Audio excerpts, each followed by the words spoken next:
Okay, and we are back with our next guest. Wayne, can you please introduce yourself?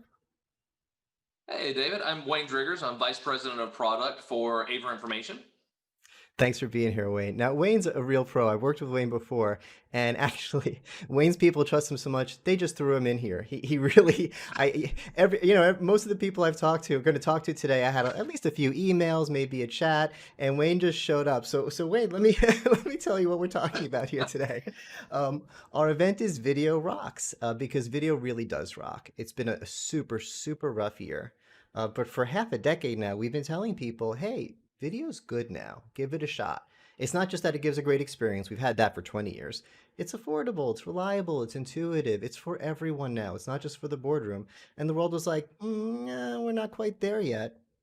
And the world was forced to give it a shot. And it kind of proved that video does rock. It was still a bad year, but it could have been a heck of a lot worse. So, Aver, you guys have a lot of people using a lot of your cameras. Do you have any, feel good stories about how video rocked and saved the day for any of your customers?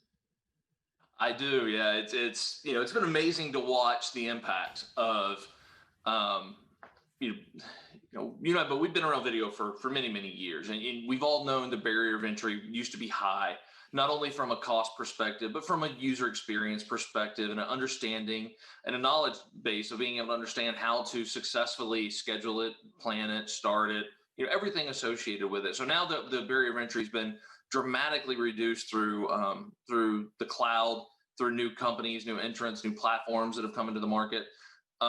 It was we always nobody wants to say good outcomes of what's happened this year, but the exposure and the simplification of how easy it is to use video really has skyrocketed. And you talk about feel good stories. I love telling everyone about this one. It's very personal to me, actually. So I have four children, all under the age of 16, and my two youngest are very active in dance and actually are a part of competitive dance groups.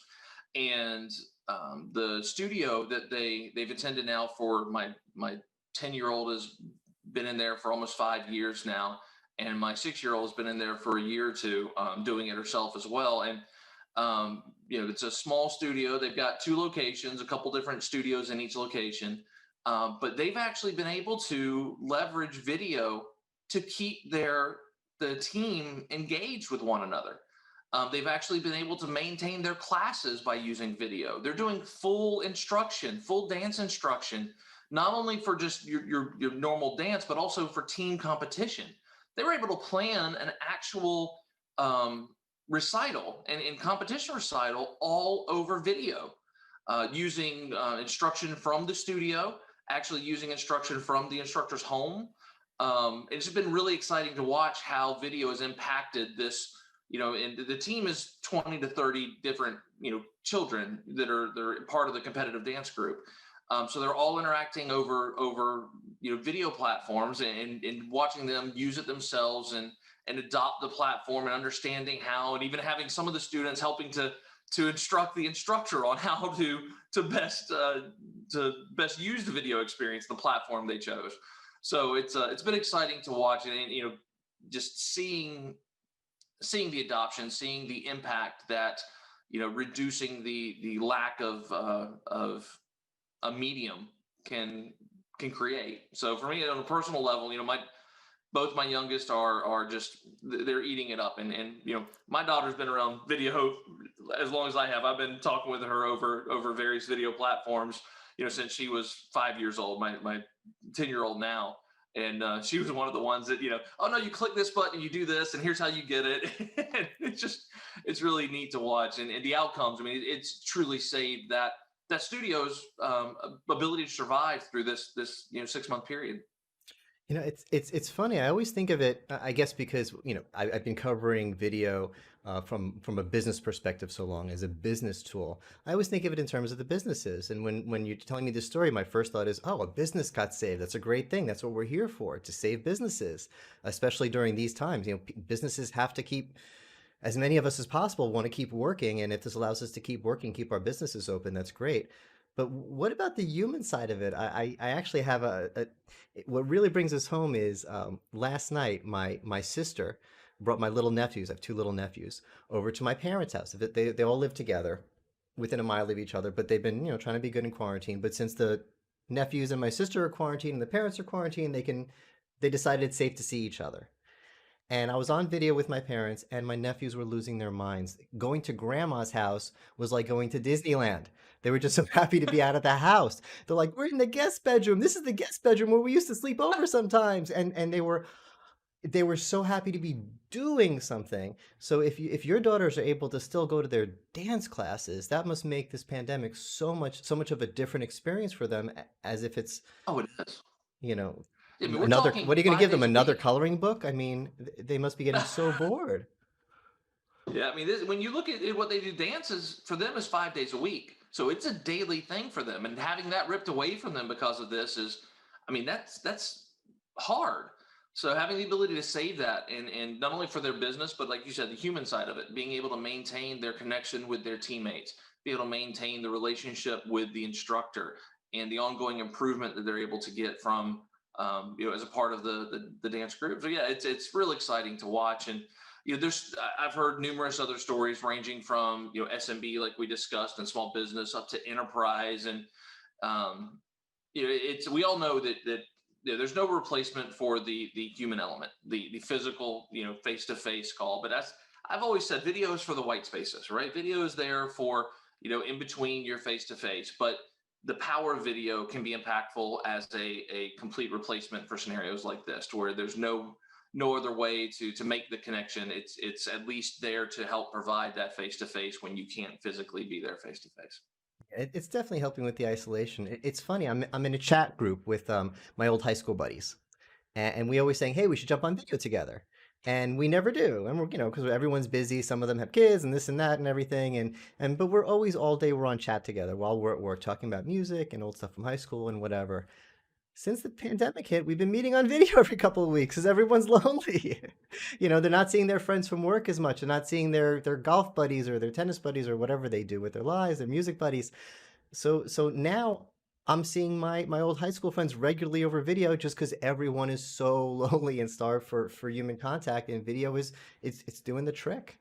It's Absolutely. Now, I want to flip it around a little bit here as well. So we're able to do more from home and on video today. But one unique thing that I've seen, you talk about feel good stories. I always like telling everyone this story. Um, I live in a fairly new community in North Florida. And all the homes are been built the last 10, 15 years. But it's a large community, and there's ponds everywhere in the community, lakes, ponds, creeks, everything. And I've been in here for 10 years, and I've never seen any of the kids out doing really much outside other than biking or in the park, playing on the playground. About 3 months after the pandemic started, I think everybody was you know you couldn't that nobody could be locked up in the house any longer. They just needed to find outlets to be able to get out. And I know that everybody, those that can work remote are doing it successfully over video, but there's always that need to. Then once I've been working all day, I've got to get out and get some sun. So I've actually seen a large increase of this being confined a little bit, but being able to still be work successfully. But then the I see people venturing outside. Now I see, everyone's socially distancing and being safe, but there's children fishing in all of these ponds. There's more activity outside than I've seen in 10 years in the community that I live in. So I really think that this is not only created a need for people to become very familiar with video, to be able to continue their business life, but I think that it's actually now creating a demand for um, more than electronic content for personal lives. So people are turning away from television. They can see kids turning away from video games. I'm not saying that any of that's bad, but it's I'm seeing an influx of people actually getting back outside because of this. The cycle's going through where I've tried everything that used to make me, that I used to enjoy when I was doing stuff outside, but now that I'm doing everything I need to do. But now my free time is actually free time, and I'm getting out and I'm enjoying the outdoors, which is it's a neat story I like to tell, and it was shocking to me to see that kind of dynamic happen.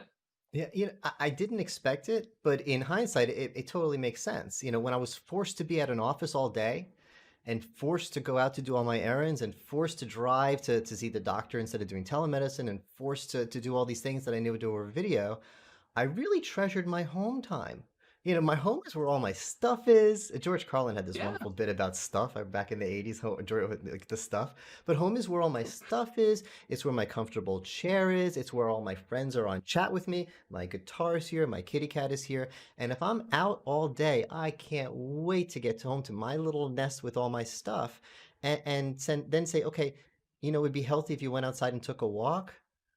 I don't want to, no, I was outside all day. I'm comfortable now. Can I put on my pajamas and put a big blanket around me and not go outside?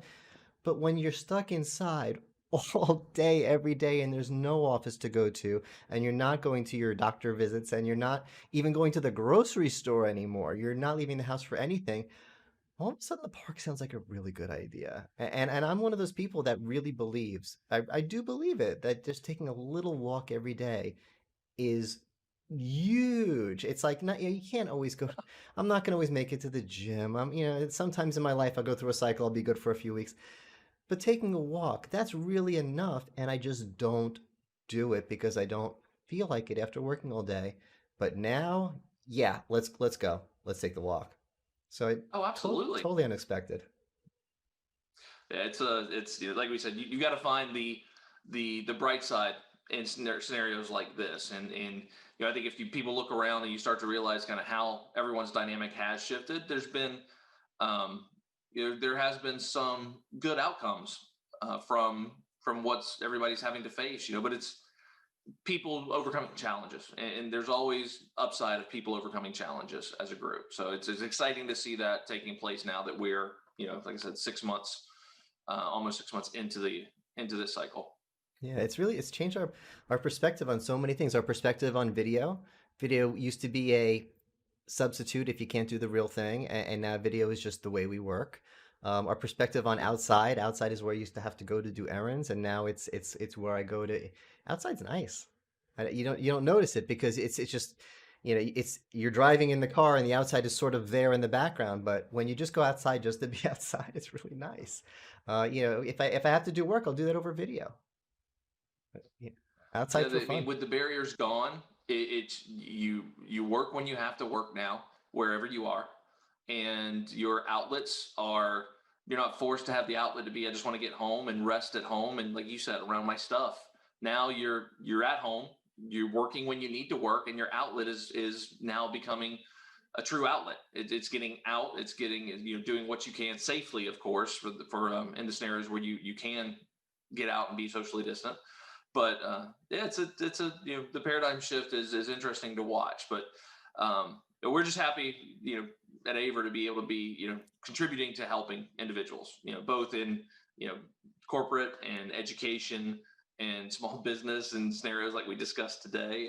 We're just thankful that we're doing whatever we can to make sure we're assisting those that need good quality video to make this experience as best as it can be. And I know we're here just to chat and not to be sales pitchy, but you guys do have a line of awesome cameras. So as long as we're here, if anyone wants to learn more about your cameras, where should they go? Definitely. We've got, aver.com is always a great place to start. And then, of course, all of our social media channels, and find us on LinkedIn with AVer USA or AVer VC and AVer information as well. So we got a few sites on LinkedIn, but yeah, we're all over. And if anyone, find me on LinkedIn as well, and all of our social channels are linked through my LinkedIn page with a bunch of videos and everything else. So we try to stay active there, and appreciate everything that you do, and this kind of content that we're able to build with you, David. So it's always a pleasure to be here. Yeah, and I appreciate you working with me on this. This is our first time, so this is obviously a learning experience. This is not going to be a one of. We're not doing this once a year, the 1 year big event that everyone gets nervous about. This is the regular, recurring, easy, fun event that everyone looks forward to. I Wait, enjoy it all the time. So whenever you need somebody to chat, you've always got a candidate here. thanks so much.